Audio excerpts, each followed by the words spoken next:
Monsieur Cohen, vous êtes le papa de Yohan Cohen, la première victime de la prise d'otage de l'hypercacher. On vient juste d'entendre le grand rabbin de Tunis, le grand rabbin Attab, dont le fils Yoav a été tué également ce jour-là. Il avait 21 ans, comme votre fils. Qu'est-ce que vous avez envie de dire ? Je suis son histoire et la mienne. On est deux papas déchirés. Quand je vois les photos de son fils, je ne peux que être touché, blessé. C'est comme si c'était mon fils.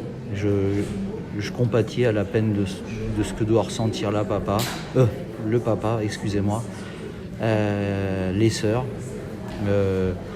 Moi, je suis en contact avec une des sœurs de Yoav Attab et c'est une famille que j'apprécie énormément. On s'est malheureusement vu, c'est la deuxième fois qu'on se voit. On s'est vu en Israël pour les funérailles.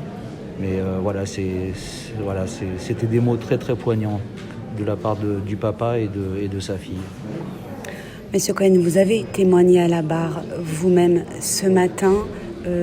D'autres membres des familles des victimes ne l'ont pas fait. Vous avez voulu le faire, vous. C'était nécessaire ?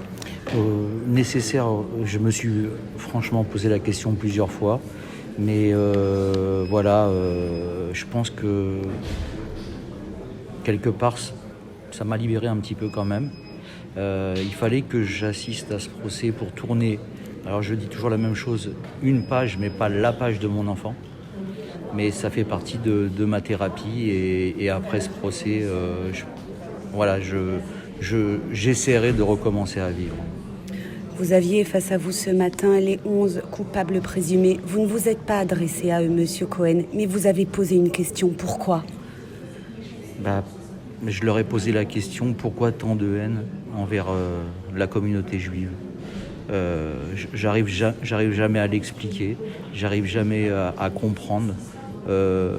Qu'est-ce qu'on a fait ?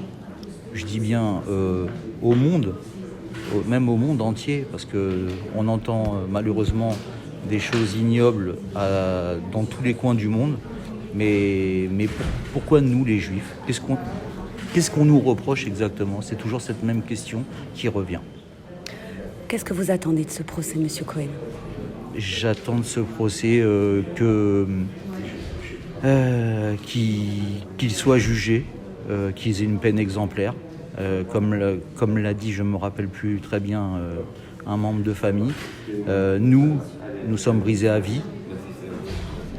Comme on l'a dit, je pense que la perpétuité, ça n'existe plus.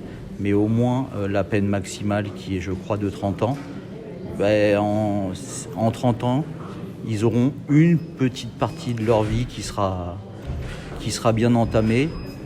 Mais la différence pour nous, c'est que la nôtre, jusqu'à notre mort, on vivra le décès de notre enfant.